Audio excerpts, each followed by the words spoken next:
Have you ever looked at a money decision that you made and thought, why did I do that? I knew better. You knew you shouldn't put it on a credit card. You knew you could afford to save a little bit more if you tried a bit harder. You knew you should ask for a raise, open that bill, check the account, or finally start investing. You had the information, you had good intentions, you may have even had an excellent plan, and then you did the same thing that you always do. That's the part of personal finance that we don't talk about enough. Knowing better doesn't automatically change your behavior, because every money decision you make is filtered through rules you may not even know that you have. Rules about how much money someone like you is allowed to earn. Rules about which social class people like you are most comfortable in, where you truly belong, whether having money makes you greedy, whether spending money on yourself makes you selfish, whether financial success will separate you from your family, whether money is safe to keep or whether you should enjoy it quickly before something else takes it away. You didn't sit down one day and choose these rules. You picked them up over time from your family, your community, your religion, your culture, your friends, and thousands of messages that you absorbed without even realizing it. Eventually, those messages became part of your identity. So today we're going to find them. I'm going to walk you through 3 layers that shape your financial behavior: your personal money story, your money mirror, and your identity contracts. Then I'm going to give you specific ways to catch your limiting beliefs in real life, because so many people have absolutely no idea which beliefs they carry with them. Because general beliefs like "I have a scarcity mindset" doesn't tell you enough information to actually fix anything. We need to know the exact underlying rule. This is probably the most personal episode in this series. You may want to save this episode so you can come back with a notebook and go through the exercises, because I'm going to ask you questions that are difficult to answer honestly while you're also busy unloading the dishwasher. Now, in the last 2 episodes, we talked about tactics, where to find money, how to budget, and the mistakes that quietly sabotage the whole thing. But today we're looking at the person making those decisions and what might be running underneath them. I'm Tammy Kayada. I'm a certified financial planner professional, and I spent 15 years helping more than 6,000 people transform their financial lives at a Fortune 100 company. I saw people earning regular incomes quietly become millionaires, and in some cases multimillionaires. I also saw people earning hundreds of thousands of dollars a year who still felt as though they could never get ahead. Now that I'm out on my own, I can talk openly about what I saw, what actually worked, and what the financial industry often leaves out. No jargon, no watered down advice, no false promises, and no sponsor telling me what I can and cannot say. This is Off the Record, where ordinary people build extraordinary wealth. Let's get into it. I mentioned something in passing that I want to spend a lot more time on today. Budgeting is a psychology problem that happens to involve numbers. Because you know exactly what you should do with your money and you still struggle to do it. You can understand how to build a budget, pay off debt, automate your savings, and invest for retirement. You can have the spreadsheet, you can have the app, you can have a very reasonable plan, and then somehow you just keep repeating the same old patterns. You get a raise, but within a few months that extra money has disappeared into your lifestyle. You finally build up your savings, but decide to spend it on something that your brain justifies as necessary even when it's not, or deserved even if it hurts you more than it helps you. You start making progress on your debt, and then you charge something you weren't planning to buy anyway, and you watch all of your progress disappear. You have a financial opportunity in front of you, but you overthink it until that opportunity passes you by. Or maybe everything's going well, and instead of enjoying it, you start waiting for something bad to happen. That doesn't automatically mean you're irresponsible, undisciplined, or bad with money. It may mean that there's a belief operating underneath the decision that you haven't found yet. And finding those beliefs can be frustrating, because most limiting beliefs do not walk into your conscious mind and politely introduce themselves. They don't say, "Hi, I'm the belief that wealthy people are selfish and I'll be sabotaging your income goals today." They show up as discomfort, as procrastination. They show up as a joke you always make. They show up as a purchase that you keep defending. They show up in the split-second thought that you immediately correct because you know it sounds terrible. Today, I want to help you find those beliefs. Most people will focus on your personal money story, the influences you had around you as a child. And don't get me wrong, that is very important. And we're going to explore that, but we're also going deeper. There are 2 other layers that need to be considered: societal conditioning, which I call your money mirror, and the agreements that you've made subconsciously about where you belong, what's normal and comfortable for you, so that your body and your brain resist breaking down those boundaries, even if verbally you say you want to make a change. That layer is called identity contracts. All 3 layers matter, and we're going to explore them all today. Then we're going to get into some practical information about how to catch them in real life through simple strategies that clue you in to what's really going on inside your head. Going through these exercises is really eye-opening for so many people. So get ready for some big aha moments, those light bulb moments of, oh my goodness, that's me. As I said earlier, this is probably the most personal episode in this series, and you may want to save this and come back to it later when you have a little bit more time if you're distracted right now, because you're going to want to be able to do the exercises. I'm going to ask you a lot of questions, so please don't race through them looking for the right answer. The polished answer is usually not the useful one. We're looking for the answer that shows up before you have time to clean it up. Your first response, your first thought, the bad one, the one you always edit before it actually comes out your mouth. No editing today. It's just you, so be deeply honest. That's the only way for this to truly work. If you need time to do this, pause this video whenever you need. Trust me, it will be worth it. Because next week's episode is going to look at all the work that you're doing today in identifying those limiting beliefs and teach you how to overcome them and rewire your brain for a more healthy, growth-oriented money mindset. All right, let's start with your money story. Your money story is the direct influence you felt, sensed, absorbed as a child growing up with your immediate family, your extended family, and the friends you spent all your time with. This might have been specific conversations that you had with people about money, where someone sat you down to explain where money came from, how to budget, what a credit card was, all those things. But most likely, it wasn't that. Most children report that there was little to no actual outright discussion of money when they were growing up. Instead, they came to understand what money is, how to feel about it, and what to do with it, mostly through emotional context. They felt the tone of the room when money came up. They saw the stress and anxiety on people's faces when a big bill came in. They heard the negative language used when it was time to file taxes. They absorbed what it was like to go shopping, and what stores you went to, what brands you purchased, and how spending decisions were made. Almost exclusively, they made decisions about the role of money in their lives purely through emotional context of others. And as children, they had literally no idea what was actually going on. Now, if you ask people about their money story, they will think for a few minutes and they'll tell you one or two big stories that they quickly remember about specific events or experiences that they remember about money growing up. Like the time the car died on the side of the highway and they had to go get a new one. Or the time the dog was hit by a car and you heard your parents talk about a $10,000 vet bill. Those big, memorable moments do matter, but it's not usually the first stories that drive the biggest limiting beliefs for most people. It's the little stories, the little moments that their brains didn't register as story-worthy, because nothing truly memorable in terms of storytelling actually happened. It was the trips to the grocery store where they asked for a name brand cereal, but the parents said, no, that's too expensive. Or at the checkout when they realized that they had a bit too much and had to put a few things back. Or the opposite, it was the times at the grocery store when they put anything they wanted into the cart, regardless of how much it was going to be, but then they saw the stress, anger, anxiety when the credit card bills came. Maybe it was the first day of school when all the kids talked about their big summer vacations that they took, but your family never goes anywhere. And you assume it's because your family just didn't have the money. It was the talk around the lunch table in school with your friends about the cool new clothes people were getting, the new sneakers, the new makeup, all that stuff that you didn't have, but all your friends seemed to get all the time. These small moments contributed just as much to your personal money story and your limiting beliefs that your mind created about how you handle money in your life. But because they're easily dismissed as normal life, they're often overlooked and their impact is underestimated. Let's try this exercise. Finish this sentence without overthinking it. In my house growing up, money was what came up. Money was tight, private, stressful, something adults fought about. Money was there, but we didn't talk about it. Money was unpredictable. Money was used to show love or used to control people. Money was what my father handled or my mother. Money was what my mother worried about. Money was something other people had and we didn't. Maybe your answer was positive. Money was stable. It was managed carefully. It gave us choices. Hold on to whatever came up, because that first answer tells you something about the emotional atmosphere surrounding money in your home. Now think about what you watched. This part matters because children absorb behavior long before they can understand financial advice. Maybe your parents told you to save, but every extra dollar was spent immediately. Maybe they told you money wasn't important, but most of the conflict in the house was around money. Maybe they earned good incomes, but lived in constant fear that it could all disappear. Maybe they spent generously on the children, but never spent any money on themselves. Maybe one parent had to ask the other for money. Maybe bills were hidden in drawers until somebody was finally forced to deal with them. Maybe your family was very careful with money, and that created stability. Or maybe they were so afraid of spending any money that it became another source of tension even when there was plenty of money. Now ask yourself, what did I learn money could do? What did I learn money could take away? What happened when somebody in my family wanted more? Who had power in my house, and what role did money play in that? Who was considered good with money? And what did that actually mean? Who was considered irresponsible? What happened when somebody made a money mistake? Were mistakes discussed and repaired, or hidden, punished, and remembered forever?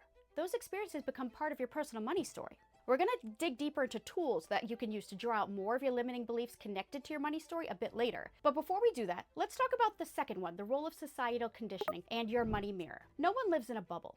Everything that we're exposed to consciously and subconsciously impacts us. Our brain uses this information to create a safe zone, a box that we create which defines what's acceptable, normal, and comfortable for us. Think of it this way. Imagine you grew up in a small town in Montana.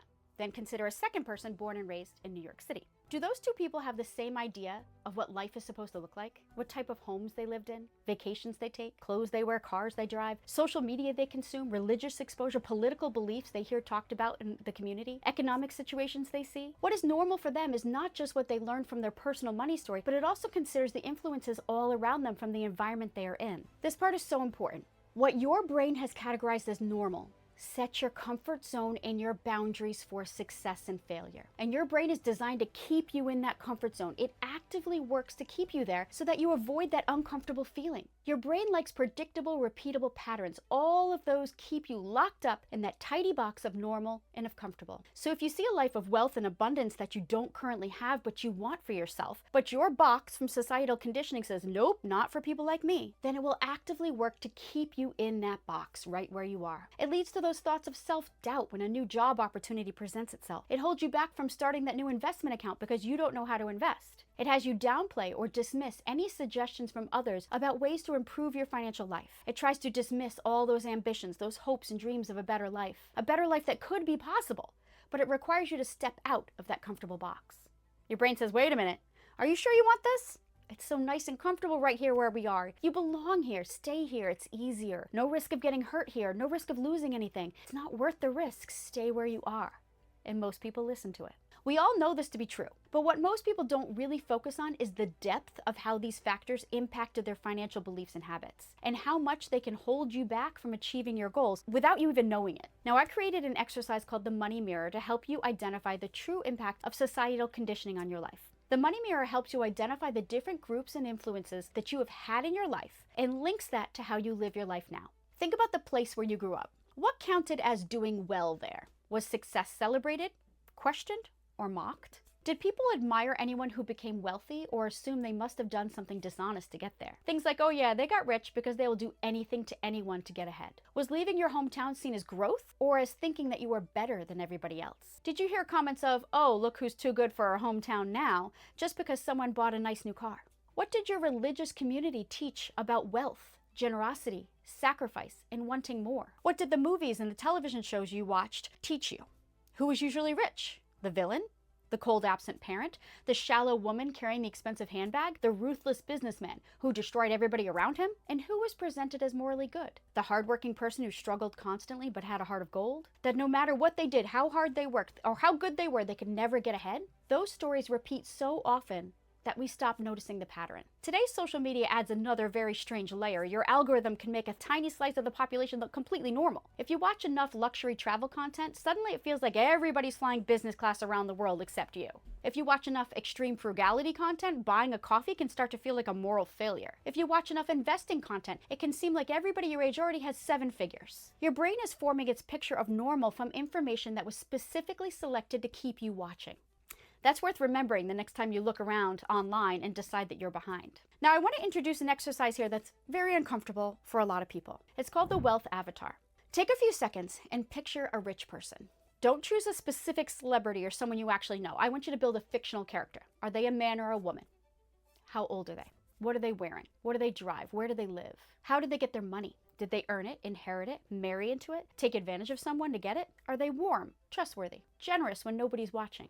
Are they happy? Do they have close relationships? Now picture someone who's on the other side of the income spectrum. They're struggling to survive, living paycheck to paycheck. What do they look like? Why don't they have money? Do you imagine someone who is failed by circumstances, someone who made poor choices, or someone who's working incredibly hard and still can't get ahead? Describe this person in the same way as you did the rich person. How did they live? What kind of person are they? Now, picture a third person, someone who's comfortable but not rich. This one is often especially revealing. Maybe you picture a nice home or practical car, 1 vacation a year, and steady employment. They're doing well, but not so well that anyone would question it. Pay attention to 2 things. Where do you place yourself in this spectrum, considering the avatars you created? And where did your mind place the boundaries between the groups? At what point did success stop feeling respectable and start feeling excessive? At what point did comfort turn into greed? At what point did ambition become selfishness? Most people have never consciously decided where those lines should be. they inherited them. And your avatar may reveal far more than you would say to me if I simply asked you, do you have any negative beliefs about wealthy people? You might consciously believe that wealth can be used for good, but at the same time, the rich person that your mind automatically created may have been cold, arrogant, dishonest, lonely, or ridiculous. And that gap is useful information. Now, many people struggle with this concept because what we're really identifying here are your biased beliefs about income, and some call it your prejudice. Labeling it doesn't matter to me because it doesn't add any value. The honest truth is that our brain survives the constant onslaught of information that it receives every single second in the environment around us by labeling things and categorizing them and making the facts fit into those categories. It's simply how we function. How we formed those categories, however, is the mix of our exposures through our personal money story and our societal conditioning. Doesn't make you a bad or a judgmental person. It just shows you what your brain has repeatedly been shown, and it shines a light on some of the beliefs we may hold without even knowing it. It also helps us see where we have limited ourselves in terms of where we think we belong and what boundaries we would need to overcome to move to a different level. Now let's shift to our third source of money beliefs, identity contracts. This is one almost nobody talks about. It's a bit more complex. Your money story and your money mirror gave your brain raw material. Then your brain uses that material to create rules about who you're supposed to be. I call those rules identity contracts. An identity contract is an unconscious agreement you've made with yourself about who you get to be in relation to money. Nobody handed you an actual contract. You didn't read terms and sign your name. You absorbed the rules slowly or created it quickly during a moment that carried a lot of emotion. And then you began living as though that rule were true. Essentially, your personal money story and societal conditioning created the beliefs about money, and your identity contracts use that information to decide where you belong. There are 6 places these contracts commonly come from, and the first is family. A family contract might sound like, we don't talk about money. People like us don't take big risks. We work hard for every dollar. Wanting more makes you greedy. Good mothers sacrifice everything for their children. Money always causes problems. We value family more than money, more than work, and that's why we're not wealthy. These rules can feel more like facts than beliefs because you didn't hear them once, you saw them reinforced over and over. The second is your peer group. Maybe nobody in your friend group invests. Maybe everybody complains about being broke all the time while regularly spending their money together. Maybe saying that isn't in my budget would make you feel awkward, cheap, or different. Maybe everyone upgrades their house, their car, their clothing, or vacations as soon as their income goes up. Peer contracts are powerful because money choices can affect whether we feel included, and belonging is a real human need. Sometimes the price of fitting in quietly adds to your credit card debt. The third is your geographic or community contract. Maybe success where you grew up meant finding a steady job and never taking a big chance. Maybe you heard, don't get too big for your britches. Maybe people who left were accused of forgetting or betraying where they came from. Maybe your community had tremendous wealth and a very specific picture of what a successful life had to look like. And if you didn't choose that same path, you were a failure. Community contracts can create a floor, but they also can create a ceiling. The fourth is cultural or religious. These contracts often carry moral weight. Money is the root of all evil. Humble people don't pursue wealth. Good people give everything they can. Self-sacrifice makes you a better person. Talking about money is inappropriate or rude. Questioning one of these beliefs can feel like questioning your values, your family, your faith, your character. That makes them especially difficult to examine. The fifth is gender. Men should be the primary earners. Women shouldn't earn more than their partners. Women are too emotional to invest. Men should already know how to handle money. Needing financial help makes a man look weak. A good mother puts herself last. If someone has a baby, then she needs to focus on caring for them over her career, because that's what a good mother does. Women take care of their loved ones no matter the cost. So if someone in the family needs somebody to take care of them, it's always the woman who steps down from her career to be the caregiver. That's just the way we do it. These expectations may never be spoken directly. They can still affect who negotiates, who invests, who controls the accounts, who asks questions, and who feels guilty spending money on themselves. The sixth is what I call the younger you contract. This is usually a rule created during an experience of fear, instability, shame, rejection, or embarrassment. If I don't spend money while I have it, it's going to disappear. If I want something and I get excited, I'm only going to be disappointed. If I stay small, nobody will criticize me. If I have more, people will expect me to rescue them. If I make a mistake, I'll prove that I'm bad with money. If I depend on anyone financially, I will lose control. A younger version of you may have created that rule because it helped you make sense of something you couldn't control as a child. And it may have worked. Staying quiet may have prevented conflict. Spending money quickly may have meant you got something before it was taken away. Avoiding your hopes may have softened disappointment. Refusing help may have protected you from being controlled. Your adult life may be completely different now, while some part of you is still following these original safety instructions. All three layers, your money story, societal conditioning, and identity contracts, help define what feels familiar to you. I'm using the word familiar very deliberately. Familiar does not always mean healthy. It does not even mean comfortable in a pleasant sense. Sometimes stress is familiar, or chaos, or struggling. And unfamiliar experiences can create discomfort even when they're objectively good. Earning more may create pressure. Having savings may make you nervous because you're waiting for something to take it away. Investing may feel reckless even after you've learned how it works. Charging what you're worth at work may feel embarrassing or difficult. Having more than what your parents did may bring up guilt for you. Saying no to a friend may feel like you're risking a relationship. Your brain tends to prefer patterns it recognizes because it knows what to expect from them. So when your financial life begins to change, part of you may pull toward that old pattern. That is one reason people sometimes sabotage themselves after a breakthrough. So now that we know the sources of your limiting beliefs, the logical next question is, well, how do you find out what your beliefs are, which ones you're struggling with when you don't consciously know they're there? The good news is that we have plenty of strategies to help you uncover your limiting beliefs, 9 of them in fact. But before we get to those, I want to spend a few minutes talking about how to take a meaningful look at your personal money story. Because as we said earlier, your money story is not just those big, obvious stories. Maybe your parents lost their home. Maybe money was a constant source of fighting. Maybe your family struggled to pay the bills, or a parent lost a job, or you watched someone you love go through bankruptcy. Those experiences clearly leave a mark. But most of your money story was probably written in much smaller moments, ordinary moments you witnessed so often that you stopped noticing them. It was what happened when the check arrived at a restaurant. It was the look on your mother's face when an unexpected bill came in the mail. It was whether your father checked the bank balance constantly or refused to look at it at all. It was whether groceries were chosen by price, quality, convenience, or whatever was on sale. It was hearing, well, we're never going to be able to afford that, every time you ask for something. It was watching one parent hide purchases from the other, or noticing which families took vacations, which kids wore name brand clothes, and how the adults around you talked about them. It was the silence that fell over the room whenever money came up. It was the stories you heard when people gossiped about the money habits of someone who wasn't in the room to defend themselves. None of these moments may feel significant enough to call a money memory, but repeated over hundreds or thousands of days, they taught you what money meant, how people were supposed to behave around it, and what could happen if you got it wrong. So if you want to understand your money story, don't begin by asking, what did my parents teach me about money? That question is way too broad, and it assumes that somebody physically sat you down and taught you something directly. Usually doesn't happen. Instead ask, what did I watch people do? Start by mentally walking through an ordinary day in the house where you grew up. What happened in the morning? Did anyone complain about having to go to work? Was work described as something exhausting that responsible parents simply endured? Did anyone talk about needing overtime, picking up another shift, or never being able to take a day off? Think about errands. Who paid for groceries? Did they carry coupons, compare every price, or put items back at the register? Were you allowed to ask for something? Or did you already know better? Did shopping feel fun, stressful, rushed, secretive, or completely out of control? Think about meals out, school shopping, birthdays, holidays, vacations, home repairs, medical expenses. These everyday situations often reveal far more than major financial events because they show you the unwritten rules your family lived by. Next, think in categories instead of trying to remember your entire childhood at once. What did your family teach you through their behavior about spending? What did they show you about saving? What did you observe about debt? What did you learn about work and earning? What did you see when someone wanted something that wasn't necessary? How were wealthy people discussed?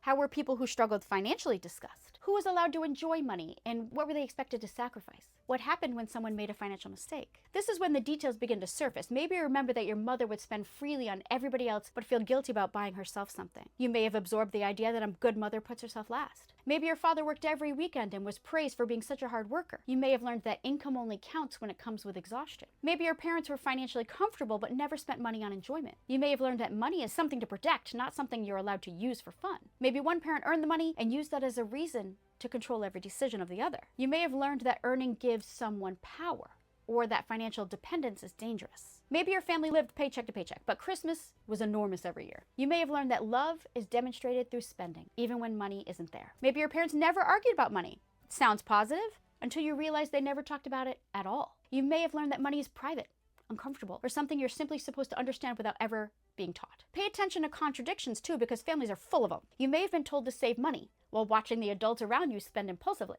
You may have heard that money doesn't matter while watching it determine nearly every decision in your life. You may have been told that wealthy people were greedy while also hearing constant complaints about not having enough. You may have been encouraged to become successful, but warned not to become too ambitious, too materialistic, or too big for your britches. Those mixed messages matter. They can leave you wanting more money consciously while feeling suspicious of it subconsciously. Then widen the circle beyond your immediate family. What did grandparents, aunts, uncles, neighbors, teachers, friends, and friends' parents show you? Maybe your best friend's family had more money and you felt embarrassed every time you visited their house. Maybe your grandparents lived through the Depression and they treated throwing away food like a crime. Maybe somebody in your family became successful and was criticized for changing, showing off, or thinking that they were better than everybody else. Maybe you were the child who couldn't afford the field trip, the new shoes, or the birthday party that everybody else attended. Children are constantly comparing.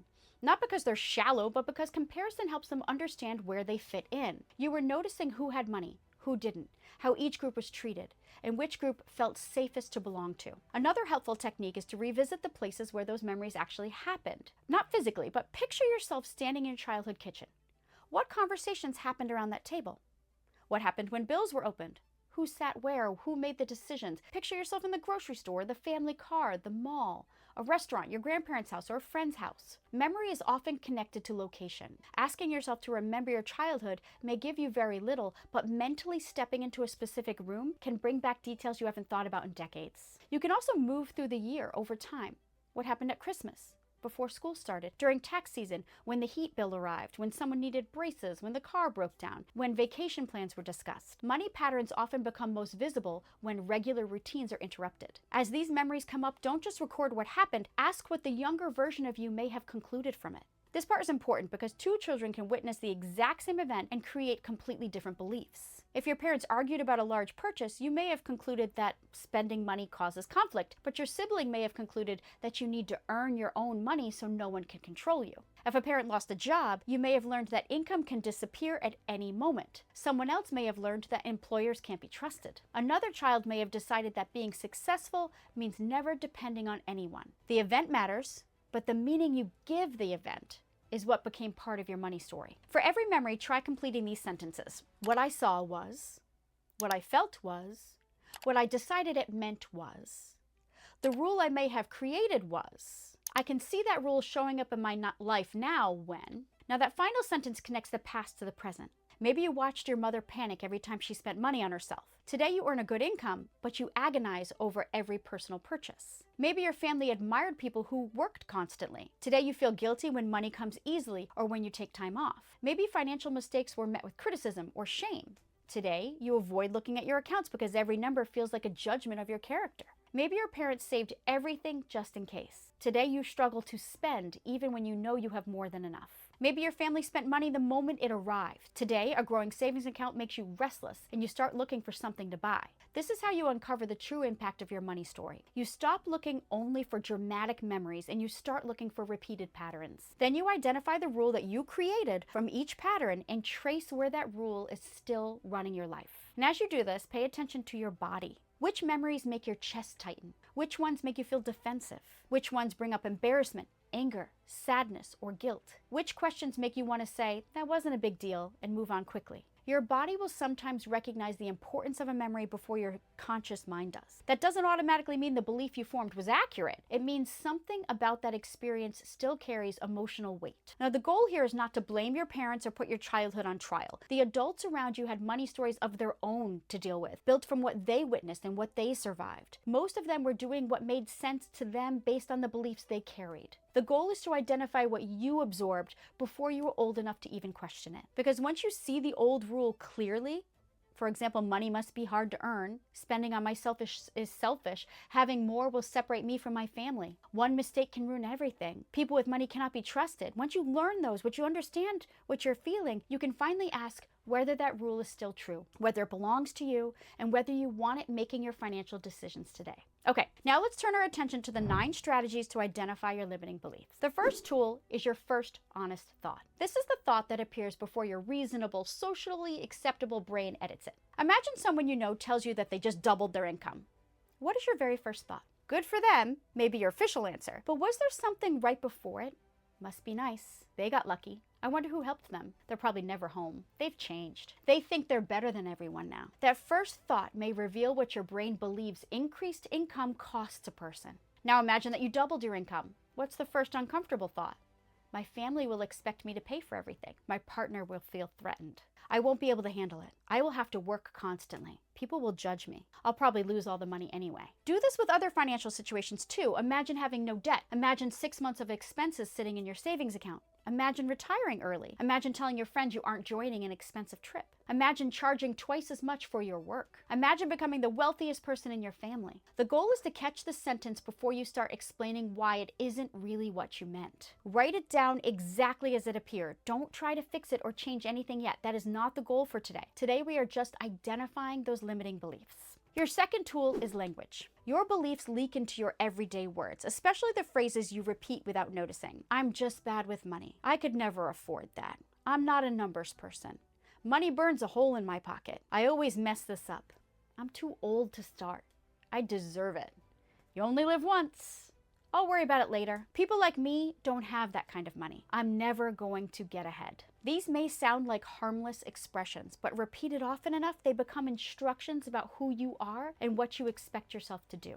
Pay attention to your jokes too, because sometimes a belief can get past our defenses by wearing a funny little hat. I know I can't afford this, but I'm doing my part by contributing to the economy. My retirement plan is to marry rich. I cannot be trusted in Target. I work hard, so obviously I need to spend all of it. I'll be paying these student loans from the nursing home. You don't need to police every word that comes out of your mouth. Just get curious about the lines you use over and over. Ask yourself, if this sentence were a rule, what rule would it be? If I believed this literally, how would it affect my choices? Would I say this about someone I believed could change, or only about someone whose identity was already fixed, settled? Then listen to your private language.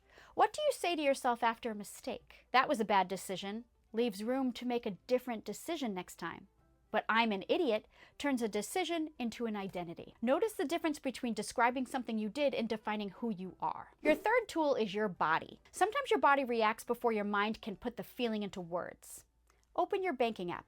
Look at your credit card balance. Look at your retirement account. Picture asking your boss for a raise. Picture telling someone no because an expense is not a priority for you. Picture spending a meaningful amount of money solely on yourself. What happens? Does your chest tighten? Does your stomach drop? Do your shoulders rise? Do you hold your breath? Do you suddenly feel hot? Do you want to close the screen, stand up, grab your phone, and do anything other than stay there in that moment? A body reaction doesn't tell you the exact belief. It gives you that moment in time that you need to investigate. Pause and ask, what did this moment just mean to me? Not what should it mean, what did it mean? This balance means I've failed. This conversation means I'm going to be rejected. This purchase means I'm selfish. This investment means I could lose everything. This amount of savings means somebody is going to need it from me. The physical reaction is the alarm. Your job is to find the sentence that triggered it. Your fourth tool is repeated behavior. Pick one money pattern you keep repeating even though you know the practical solution. Maybe you avoid opening bills. Maybe you spend more whenever your savings hits a certain level. Maybe you continually undercharge for your services, or maybe you make a budget and abandon it after one imperfect week.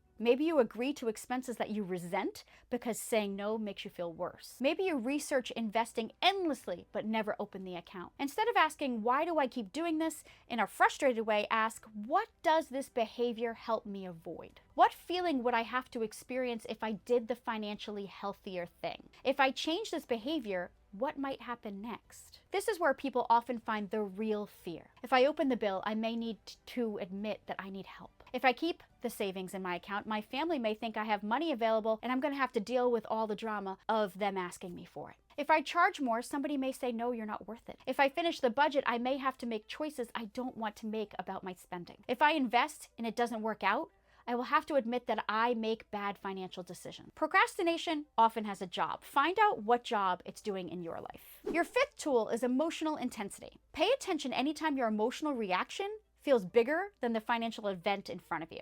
Maybe your partner buys something small, but you become furious. Maybe your friend mentions an expensive vacation and you spend the rest of the day irritated. Maybe your child wastes some food and you react as though they threw cash directly into the trash can. Maybe someone suggests hiring help and you immediately insist that paying for something that you could technically do yourself is ridiculous. A strong reaction can point towards an older meaning attached to the current event. Ask, what does this represent to me? The purchase may represent carelessness. The vacation may represent unfairness. The wasted food may bring back memories of not having enough. Hiring help may trigger a belief that capable people should do everything themselves. You're trying to locate the meaning hiding underneath the money. Now, your sixth tool is judgment, and this one can be uncomfortable. Notice how quickly you judge. Who feels irresponsible, greedy, cheap, spoiled? Who is showing off? Who has forgotten where they came from? Who is wasting money? Who's obsessed with money? Then ask yourself what rule that person appears to be breaking. If you feel immediate irritation towards someone who openly talks about their success, you may have a rule that successful people should be quiet. If you judge someone for spending money on convenience, you may have a rule that paying for help is lazy. If you judge someone who's extremely careful with money, you may associate saving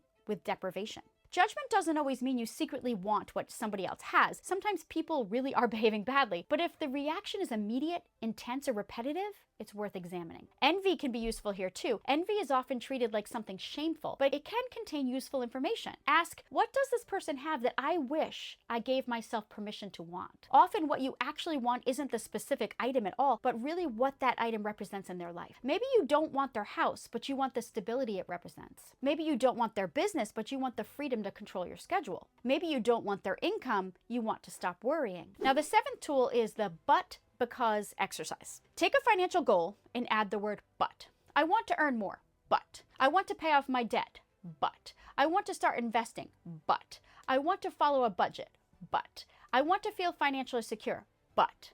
Then finish that sentence as quickly as you can, your first answer. Then take your answer and add because. I want to earn more money, but I don't have enough time. Because earning more would require me to work more. Because the only way I know how to earn more is to work more hours. There's the belief. Or, I want to follow a budget, but budgets never work for me. Because I always fall behind. Because if I can't do it perfectly, I stop. Now we may be dealing with a perfectionism contract rather than a budgeting problem. Keep asking because until you reach a sentence that feels emotionally charged, overly absolute, or strangely familiar. The eighth tool is to look for contradiction. Where do your stated goals and your repeated decisions disagree? You say you want financial stability, but every time your savings grows, you find a reason to spend it. You say you want to earn more, but you never apply for the higher paying role or try to improve your skills. You say family is your highest priority, but you believe earning more requires sacrificing time with them. You say you want help, but you reject every suggestion because needing help feels like failure. You say you want to invest money, but every time an opportunity comes up to open an account and get started, you find any possible excuse to avoid doing it. Don't use the contradiction as evidence against yourself. Use it as evidence that two different beliefs are competing. One part of you wants the goal, but another part believes the goal will cost you something important. Ask, what does the part of me resisting this change believe will happen if I succeed? That question can uncover beliefs you will never find by asking whether you want it badly enough. The final tool is sentence completion. Write the beginning of the sentence and complete it 10 different times. The first few answers will probably be predictable. Keep going. The more useful answers often show up around number 6 or 7 when you run out of rehearsed responses. Try, people with a lot of money are. If I had a lot more money, I would have to. If I became wealthy, my family would. If I charged what my work was worth, people would. Being good with money means. The kind of person who follows a budget is. The worst thing about having money would be. The worst thing about losing money would be. If I stopped worrying about money, then. I would finally feel financially safe when.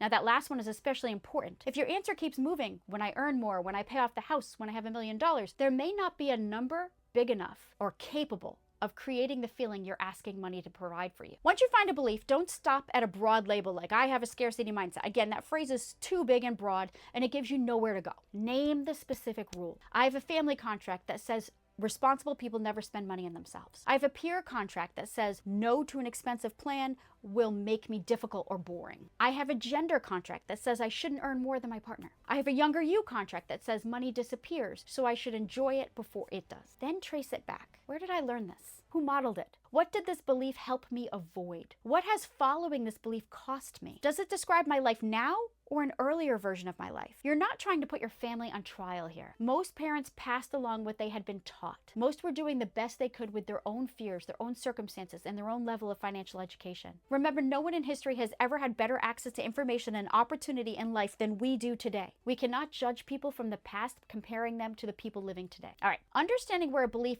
came from gives you context. It also gives you the ability to decide whether you want to keep carrying it. Because once you get clear on what limiting beliefs you're struggling with and where they came from, you can begin the process to renegotiate those contracts and rewire your brain with a healthier, growth-oriented choice. This is key. Just knowing what you're dealing with is great. But just like everything else in this life, knowledge alone doesn't do anything for you. You have to use that knowledge to take action and make the changes that you want in your own life. Bottom line, understanding your limiting beliefs does not mean you have to keep them. This is just like a doctor gathering all the facts and doing a full workup before diagnosing you and coming up with a plan to get better. Except in this scenario, you're both the doctor and the patient. Remember our 3 money belief sources. Your personal money story, which taught you what money meant inside your home and inside your family. Your money mirror showed you who was admired, criticized, trusted, and judged from society all around you.